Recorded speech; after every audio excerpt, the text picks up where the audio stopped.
Hi guys, welcome back to the Stage 4 More. And tonight we've got Paul. He's going to tell us his side of the story, so let's get started. I feel like I need to keep that. Why am I getting a bit neck?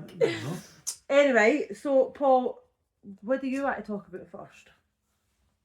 Well, you're probably best going right back to when it first ever Right. began. That's aye. Let's go back to the start.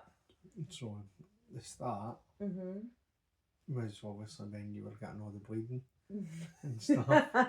So Right. But yeah, like, relax. I'm like just Right, okay, it's just you're Aye. quite closed off. right. So Right, anyway, right, go. Right, so Go back to the start, babe. start when all the bleeding was happening, and we kind of knew that was something up that we had to get down to Yep. the bottom of. Yep. So what will normally stick in my head for when it all began was when it was a week before they found the tumour. Yep. Was when you were bleeding, and I'll never forget, you were getting checked, and my first initial thoughts were that we were going to have the baby early. We were going to have Indy early. Aye. Because I can remember seeing a look in one of the midwives' faces that she found something when she was doing an examination on you. Aye, that's right. And we got put away and we says, is there a chance that we're going to have the baby early? And she says, and there's possibilities of that. Yep. Right, sorry guys, we're just rejigging. Right. So you were saying that you've seen a look in the midwife's eyes, and that she looked out to one of the other midwives. Aye. I felt like that day, I remember it because I felt like she didn't want to come back into the room. Like it was like she stood at and she couldn't make eye contact with us. Other midwives and nurses kind of took her for that. Yep. So we kind of knew it, and we kind of thought that they gave me steroids then, didn't they? Yeah. Because they thought that she might be early. She might be early, or knew that something was going to happen, that they were coming early. And then the week after, the bleeding continued. We went back up to the hospital because it was quite bad. That was a bad. Amelia actually spoke about that when I was talking to her about the time where the blood was over the bed and stuff that. That was a bad bleed, so we went up, and that was a horrible experience. You were in and stuff like that, and there was just something, they couldn't find anything that was wrong and stuff like that. Again, it was the same thing that we went through with the bleeding and stuff. But there was one doctor that they called that came in kind of later on before, because I think we were going to get discharged or something. Was this, so this was when they found the tumour? This is when they found the tumour. Right, so that doctor... was only a week. That was only a week after. They were going to discharge me and tell me that everything was alright again. But this doctor came in and he was like, you're no leaving until we find the cause. There could be an infection somewhere in the lining of your womb and stuff, but you can't leave because this is happening all the time. And it was getting progressively worse. Because it started off as wee bits of blood, and then it started off, well, as Amelia says, it was like quite a lot. Well, there was a lot. There was a lot of blood, and that wasn't the best experience for you to go through with the examination. But no, that was that guy horrible. Never gave up, and I'm thankful for that. It was horrible to see you going through it, but he was determined. He was getting something, and that's when they found the lump. The tumour, whatever. And it was kind of, they wanted to deal with that as soon as possible, really. I know, but can you not remember they says, to start with, they were like, we'll send you an appointment in the post. Yeah. And then the nurse went away, and then she came back and she's like, no you're the new. Aye. Because that's scary too, like to think that they were just got to send me home. Like, oh, by the way, you might have cancer, but cheerio. See you next week. They found something, and I always go back to, I always thought, initially the nurse that had that kind of look, and the midwife that had that look, I think she felt that, and there was something with Yeah, her. and- I agree.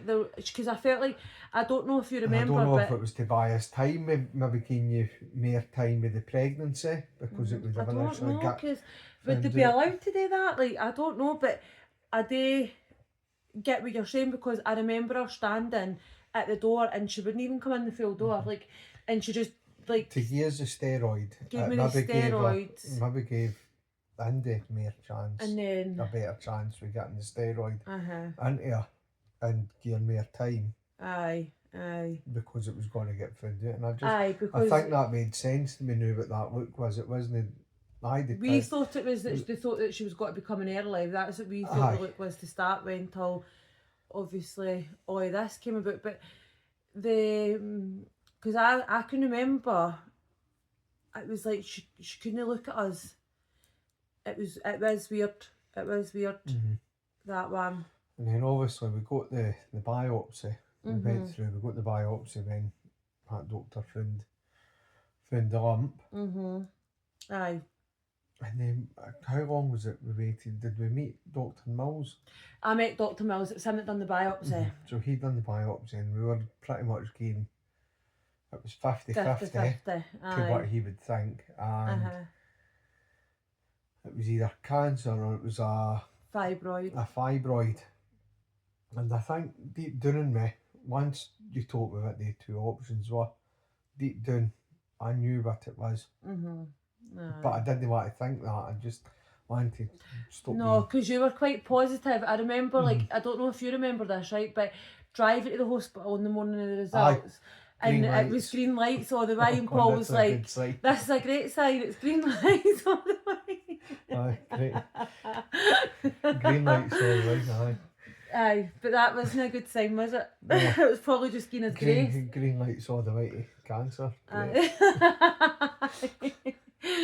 So, but I know, so the green lights meant fuck all, basically. Aye, so we got that, and I think deep down, I kind of knew then, but didn't want to think that, and thought, right, stop thinking that, just keep being positive. And I wanted to show you didn't think I was.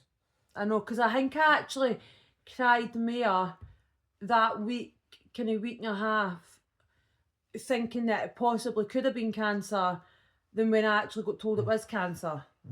Like, I remember crying in the shower.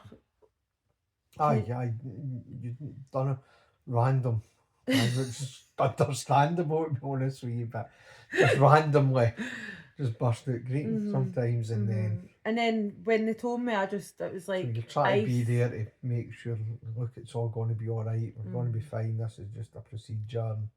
Aye, I think we were trying to tell ourselves that this is normal. And then how long was it after the biopsy you got the results? How long was that? So I got the biopsy on the Tuesday, and I got the results the following Friday, so about 10 days. But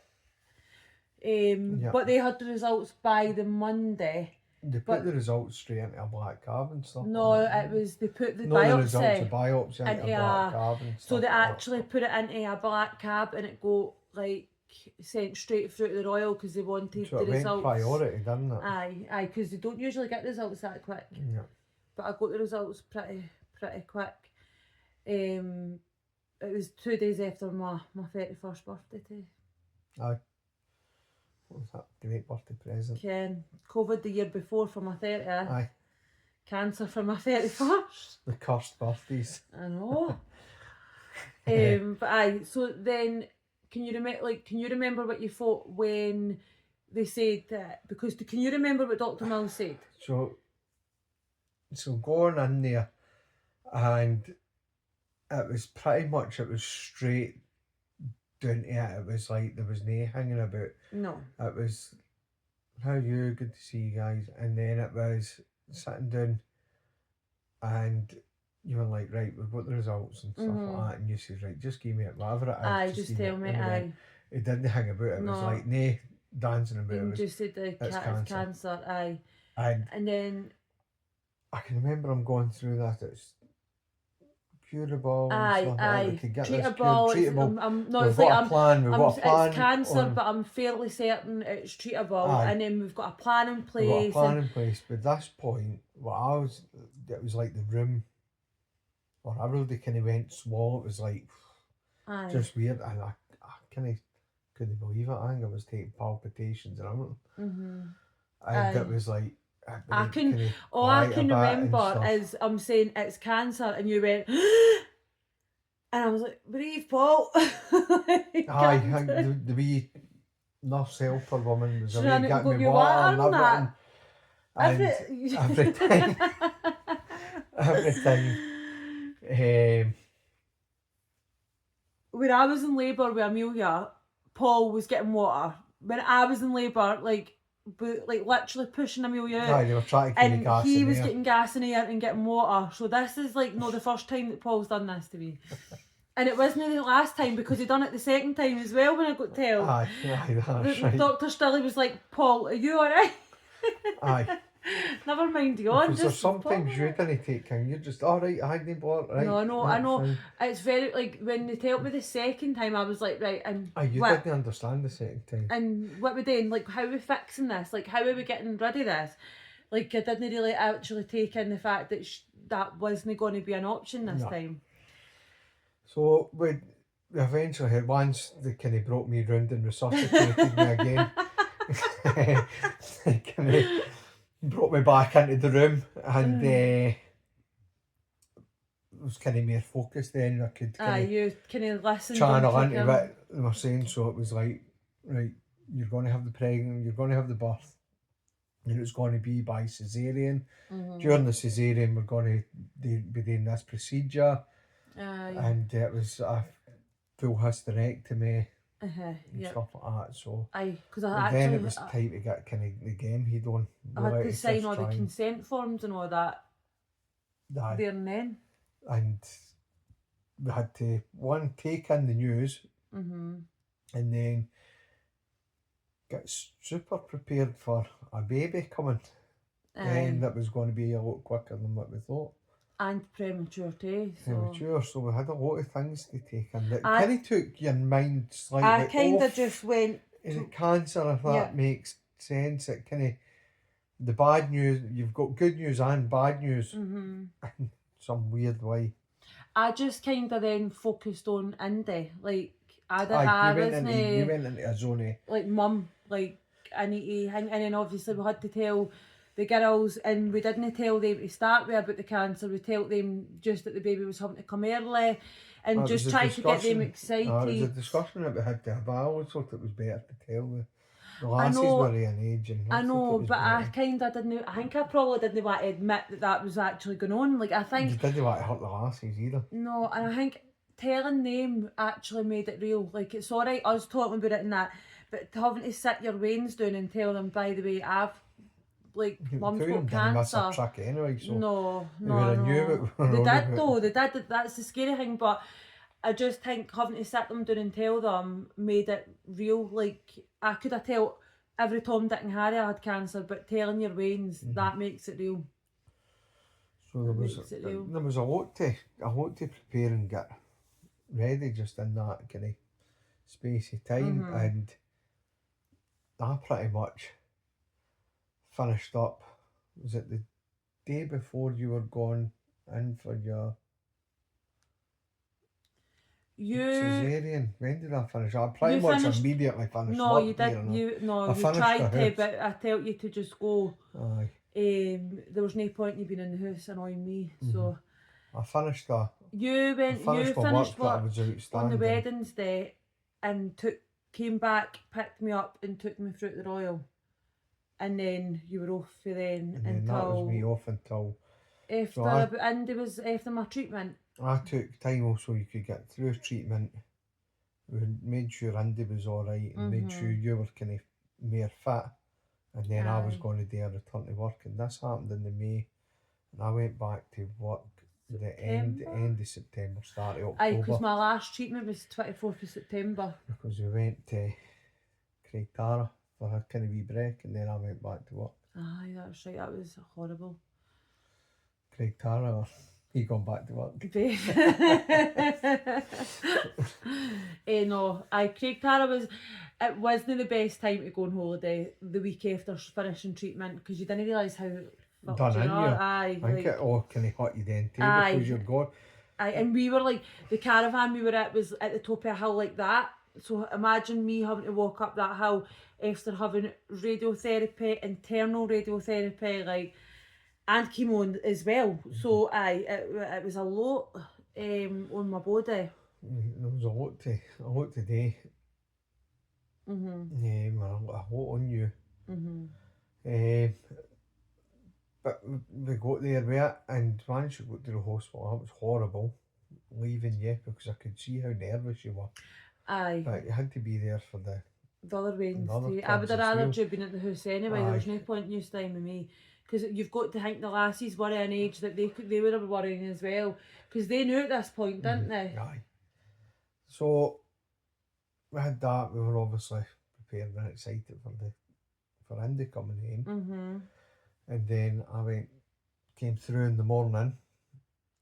You gone for all the procedure. And Aye. Can you remember me phoning you in the morning? Aye. And because they told me I was going for a chest x-ray, and I didn't know why I was going for a chest x-ray. You thought and they was there cancer in your lungs and everything. And Aye, they basically said that they were checking that there was no tumours on my lungs and stuff, because they were obviously going to intubate. it made it even scary because you're going into the unknown and you think, oh, this is other stuff. And then I started panicking, because I'm like, is this spread, and is this how they're telling me? Because I'd had an MRI, and it was that got to me. And then they didn't tell. They basically told me that Paul would get to do skin to skin with Indy straight away, but like then that morning they came and told us actually Indy would probably be born and she wouldn't be whisked away. Aye, she wouldn't be like probably breathing on her own yet, like it'd be a lot, and at that I wasn't bothered with it. I was intensive care, and I'm like, well, nobody's told me this. Like, nobody for the neonatal team had came round or anything, and what that should have happened. It was a wee bit they should have actually in the dark, Aye, they should have took me round to see the neonatal and show me where it was and what would happen. For the procedure and stuff like that, the doctors that were dealing with your cancer and stuff like that, they were fantastic. Aye. That was a hand-picked surgeon for Dr. Mills that got one of the best cancer surgeons that did it. It was him that picked him, and that's why it had to be the Royal. The thing that was scary was, for the size of the tumour, it was a 5 centimetre tumour you had, which is big, and being pregnant. That was Dr. Cameron, his name was, and he hadn't done the procedure in about 10 years. On a pregnant woman. Because it was quite rare. Obviously it is rare though, isn't it? Like, for you being as far on. Aye. And being like pregnant, I can remember with a tumour that was that big. It's him coming in saying, like, and all I remember is him like mumbling like the tumour and your womb is this big, and we need to take, and it's this big, and it's this big. He was straight to the point too. Again, he's like, normally your womb is this big when you're not pregnant, but when you're pregnant it's this big, so then we need to try and like. Aye, it was quite scary, because then they told me I was going to lose a lot of blood and I was going to need blood transfusions. And it's not straightforward. And it was risks, and you're going, oh my god. Oh, what? Like, nobody tell us this. Like, again, I'm looking around the room for any water and aye. things like that. But then Dr. Mills came in and just made everything better. He was a great doctor. He was fantastic. Just so cheery and guy. So positive. Like, he walked in and it was just like, right, thank God, because he didn't know if he was going to make it, but he made it. He made it. I made a point to come in, so which obviously meant a lot. He thought he was either going to be late. He might not have been. He was late. So and he managed to make it the full thing. So that meant a lot. And then the good thing is Paul got to actually come into the room with me, and he was there until they literally put me to sleep. Which was good, because I didn't think that would happen, and I'd never been put to sleep before. Like, this was the first time I'd ever been under anaesthetic, so I was a bit scared. This would be quite quick for the birth, well, for the cesarean, for Aye. getting Indy out will be quite quick. So And I then went she into a was, waiting like, room. Indy was going to be born, and then that was it. All the, like, because there was like midwives, neonatal team, and all that there. And the minute Indy was born, she was taken straight out, and then they started on the hysterectomy. So obviously it was quite scary because like my baby was being born and I wasn't there. Pretty much, that was it. And I remember sitting just off the theatre, operating theatre. There was a wee waiting room that they told me to wait in because I had all the stuff ready for Indy coming right out. Aye. And I thought I was going to be able to just see a quick flash of Indy and then she'd be off ski. She'd be away, as they said. But I think it was after about 5 minutes or 5 or 10 minutes or something. Then they came out and says, "You want to meet your daughter," which I was on the moon with. And went through and it was this tiny wee gorgeous massive. And oh my god, it was what a feeling. And I managed to do the skin to skin. They let me do the skin to skin, which was amazing. But at first it was scary too because you got going under anaesthetic.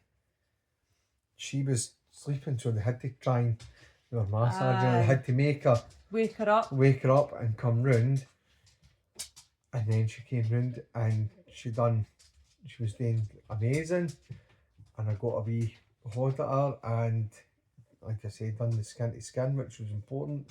And it meant a lot to us, that. Aye, it meant a lot to me because I didn't, after like being told that she would, like, none of us would get to see her straight away, it was quite scary. But aye, the fact that you got to do skin to skin. And then they were going to be doing, they said you were doing well. But they had a lot of work to do, so... And this is where Paul goes missing. So I have to put something right with this because I didn't go missing. You went missing? I didn't go missing, so I got told to turn the on phone, so she was getting loads of messages and phone calls so that people, because when people were messaging me, wishing me well, it was so that when I woke up I had the messages and folk weren't thinking that I was ignoring them and stuff full like that. battery and stuff like that as well. So I turned the on phone off. What was up with my phone? I don't know why you couldn't get your phone. Aye. I was getting no signal. I wasn't getting very good signal at the Royal in Edinburgh. But I pretty much went and started waiting. I went and got a cup of coffee and then I waited in the recovery and intensive care, which I was sitting outside the door waiting, and I went in about 3 or 4 times and they were like, "She's not up yet. Just go, we'll contact you. As soon as she's up, we'll contact you. And we'll let you know as soon as she's here." That never ever came. So it was about 3 or 4 times they're saying to me, "Honestly, you're not going to miss much. She'll be up and she will be out.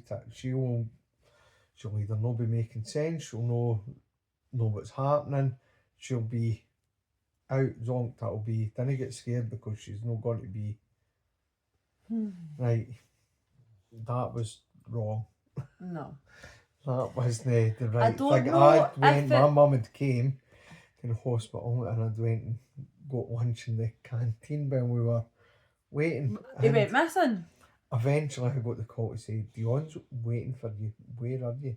And I'm going, "What?" No, she hadn't even made it up to intensive care. She was just out for having all this done and came round because we were in a wee bit of recovery before you were going up. So there's a recovery. So I was on the maternity ward still, like the maternity, like theatre. Aye, theatre. So there's a wee recovery bit, whereas normally you'd go into there and then you would go to like the maternity ward, whereas I was going up to high dependency. So I remember them waking me up because I remember looking at the clock and it's seen at 2 o'clock. And the first thing I asked was what weight the wean was. Can I just say something? Dion wasn't what they said she was going to be. I obviously hadn't seen anybody that's like Dion and just Dion just woke up and went, "Where's the wean?" Aye. And then nobody had a picture for me. All I wanted to see was a picture. Oh my god, that's fine. I can cut that out, right? All I wanted to see was a picture, and nobody had a picture. Paul had the pictures, obviously, and then We could put the Um, pictures up, eh? You Aye, can I show can the put, pictures, aye, I but can, I've got, oh, aye, I've got send them me on them, you. aye, send me them, and I can How put them up. gorgeous and tiny she was. So, nobody had any pictures, they didn't really know what weight she was or anything, and then eventually they got a Hoddy Paul, but as they got a Hoddy Paul, the woman was like, I'm going to take you in to meet your baby, and I was like, are you being serious? She's like, no, we'll take you round. So I was like, oh my God, thank you, because they told me that I wouldn't get to see her.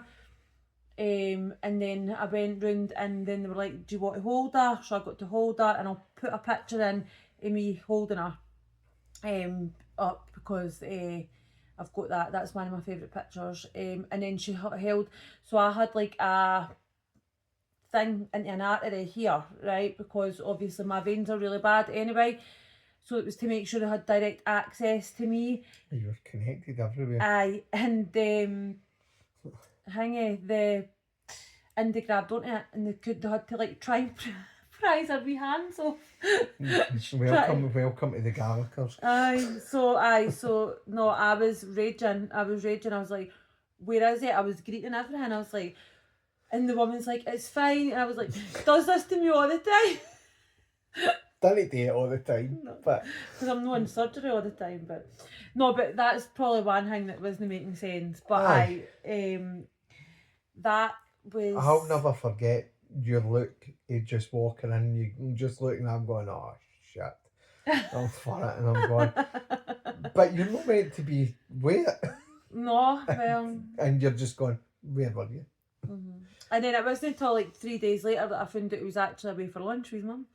Aye, but Then I'm thinking he's sitting, greeting, looking, missing his wife, and he's not, he's away out for it was like some chips and sad cheese. person just sitting outside the. Well, that's what you should have I been. was, they kept sending me away. It was being a pest. Aye, so we've kind of covered that.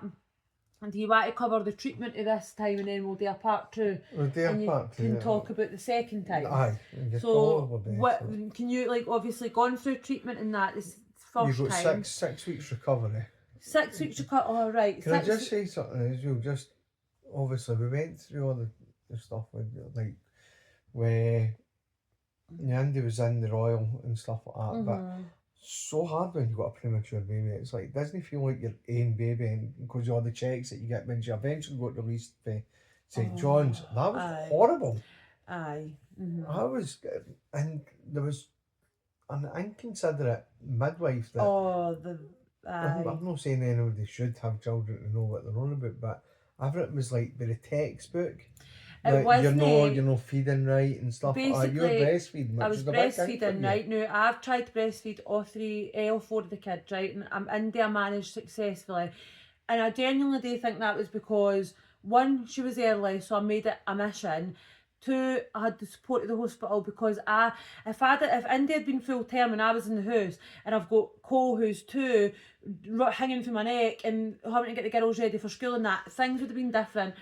It was only me and Indy in the hospital, so I took the time and I took it. Bonding for you. Definitely, because of the first few days were kind of up and down. So this midwife came in and said, well, you're going to have to stop breastfeeding anyway, because you're going to be getting chemo, formula. so you're as well just starting it now. And I was like, well, no, I'll decide what my baby's getting fed. And I was like, well, no, I was like, she's only, because when she was in hospital, she was on milk for me, and she was on high calorie Cowingate, so she was putting on a wee bit extra, but then she went on to just milk for me, and she stalled a bit. She didn't lose any, she stalled, and then she put on weight, but it wasn't enough, they said. But so basically they thought that because I had cancer, and because they thought that I was going to have to give up breastfeeding anyway, I should just do it there and then. And it was the way she said it, and I was like, well, and then I was greeting that, and I was like, do you know, I'm already gone through enough, like, so you kind of took care of that for me. But not only that, she then went to the dietitian, because every baby that's born early has a dietitian. To justify her actions of what she was saying. She went to the dietitian and told the dietitian that I was refusing to feed Indy the way that she told me, and I was like, no. And I was like, so I had people in, and my auntie was in, and I had our own loudspeaker, and I was like, no, I've never said that. I will feed Indy whatever. She's putting on weight, she's getting my milk, like what, like you are. What I couldn't understand is the rest of my kids, it was breast is best, but when it comes to Indy, it's like, no, just formula. Now, in my eyes, fed is best. It doesn't matter how you feed them.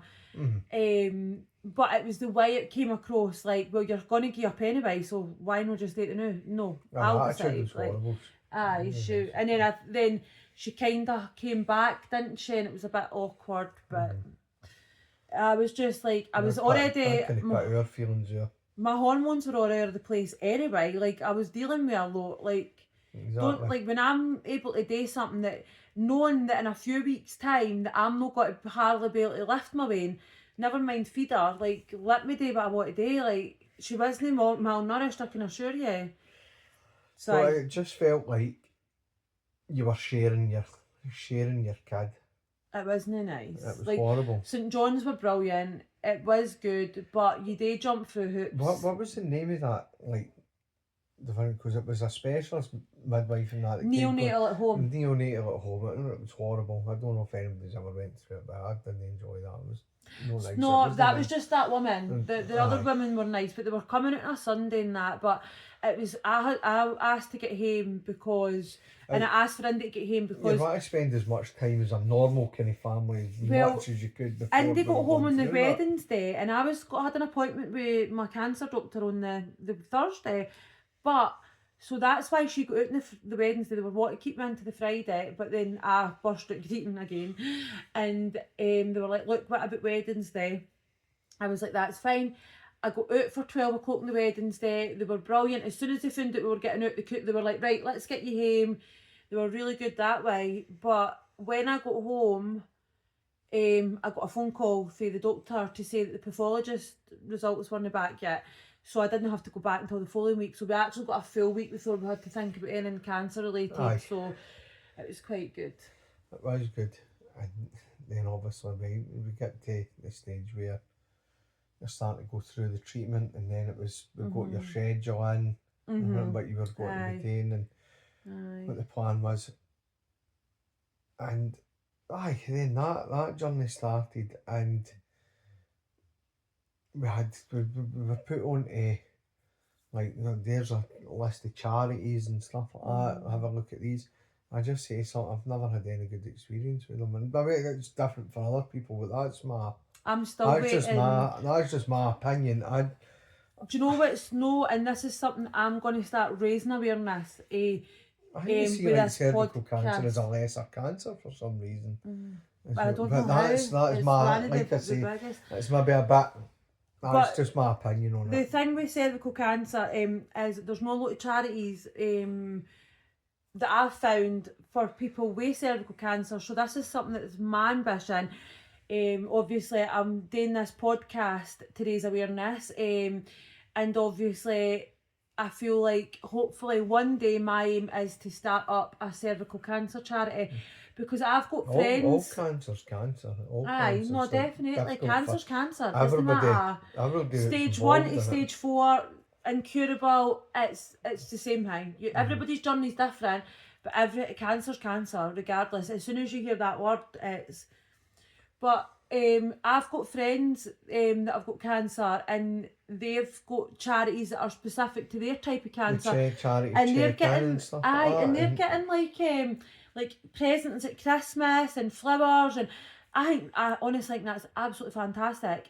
I'm a wee bit jealous because I've not got anything like that, but I want that, and I want to be able to do that for other people eventually. Like this, obviously we'll go on to this in other podcasts. I think charities have been good with people, like folk that I know the charities, and some charities have been good, but just twice we've not had a good experience with them, and it's like, I don't know if we're a bit closed off and want to deal with stuff ourselves as well. No, we can be quite like that. I do understand that, but like I'm still waiting on a phone call from Maggie's to take the kids in to get to speak to the kids about it, because of how advanced my cancer was.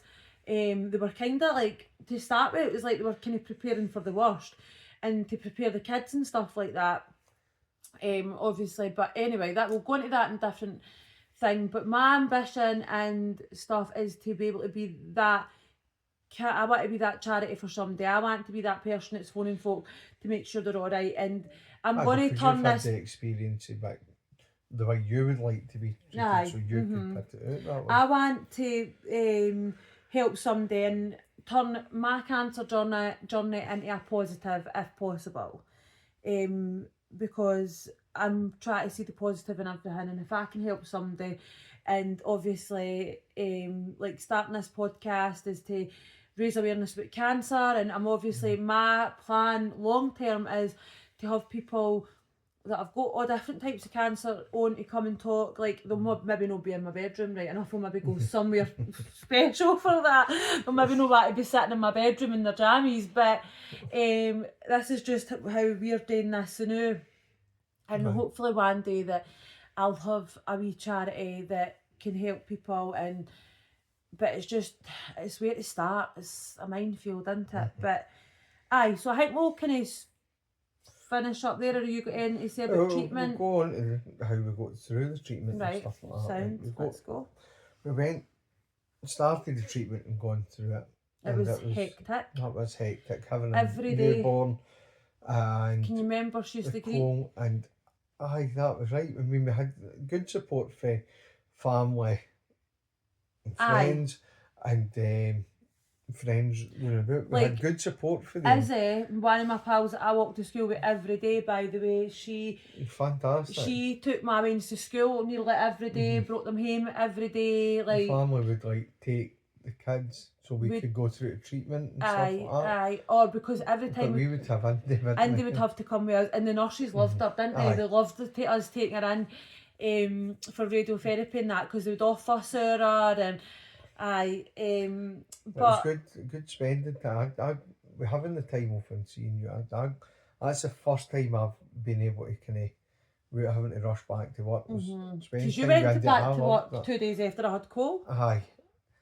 So it was good to get a bonding time with the youngest that was going to be a last, so it was good to get that, like having wee indie naps and stuff like that. I used to have indie naps. We used to let you relax and chill out, so I would have like indie and stuff like that, with day and stuff. So what used to happen was me and Andy would sleep in, me and Cole would sleep in our bed, and Paul and Andy would sleep in Cole's room, so that he could get the night feeds and that for us. Aye, and that was that, and then we had that wee thing where me and her would take a wee nap, so I used to call it indie naps. In fact, I think I've got a picture of you and Andy lying sleeping on the couch I'll put up. Aye, so we used to have that, and that was great, and then spending time with Cole. He was young, so it was great to get the boy. He's not like my best pal, so but what happened to you and Andy? Yeah. What happened to you and Andy? Because she's on the best pals now. Oh, she fights me now. She forgets it times. I know, she forgets all the times. Forgets it times. Until you show her pictures there when she was young, then she gets a bit of love inside to you, and then... treatment was hard because it was every day. You only got Saturday and Sunday off. That was every day. And to try and keep a positive, smiley face on so you didn't feel it, it was tough going. It was hard to see you going through a lot like that. It was really difficult. I feel like that it was hard, and then the second time I felt like I pushed myself to just get on with it. But it wasn't good. I'm not saying I breezed it, because I definitely did not. Oh, but God, no. The first time, I don't know if it was because of the chemo and the radiotherapy, but I was really like, that's Amelia and that were like, you couldn't even walk sometimes, and I'm like, no. Oh, it was helping you through. You had to help me at the toilet, like.